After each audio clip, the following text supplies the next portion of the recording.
ফিরে আসবো কিনা আমি জানি না। মানুষ হিসাবে আমার ভুল হতেই পারে। আমি তাদের সকলের কাছে ক্ষমা চাচ্ছি হাত জোর করে।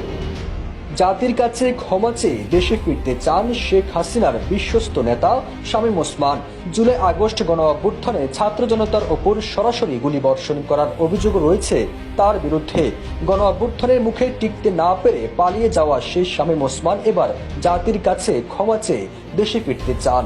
এমন একটি সংবাদ সামাজিক যোগাযোগ মাধ্যম ফেসবুকে ছড়িয়ে পড়ার পর নেটিজেনদের মধ্যে প্রশ্ন উঠে, হঠাৎ ক্ষমা চেয়ে কেন দেশে ফিরতে চান শামীম ওসমান? তবে কি পাচার করা টাকা শেষ হয়ে গেছে?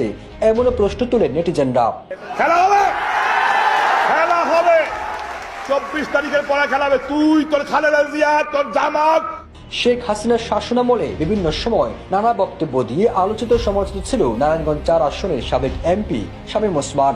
রাজপথে বিএনপি জামাত ঠেকাতে খেলা হবে এবং হুমকি ধামকি দিয়ে সামাজিক যোগাযোগ মাধ্যমে থাকতেন বেশ আলোচনায়।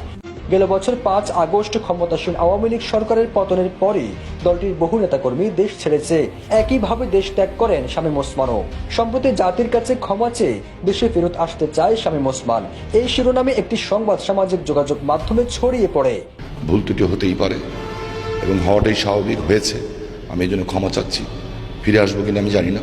তবে রিভার স্ক্যানার টিমের অনুসন্ধানে জানা গেছে শামীম ওসমান জাতির কাছে ক্ষমা চেয়ে দেশে ফিরে আসতে চাওয়ার দাবিটি সত্য নয়, বরং তার 2023 সালের একটি ভিডিও বার্তার প্রেক্ষাপট ব্যবহার করে ওই দাবিটি প্রচার করা হয়েছে।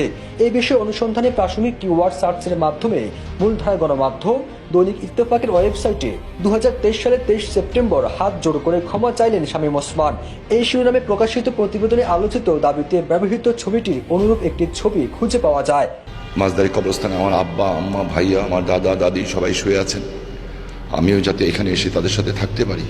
জানা গেছে 2023 সালের 23 সেপ্টেম্বর নারায়ণগঞ্জের কেন্দ্রীয় কবরস্থানে পরিবারের সদস্যদের কবর জিয়ারত শেষে গণমাধ্যম কর্মীদের সঙ্গে আলাপকালে শামীম ওসমান সবার কাছে ক্ষমা প্রার্থনা করেন। পবিত্র ওমরা হজ পালনের উদ্দেশ্যে সব পরিবারে সৌদি আরব যাবেন উল্লেখ করে তিনি বলেন, ফিরে আসবো কিনা জানি না, আপনারা দোয়া করবেন।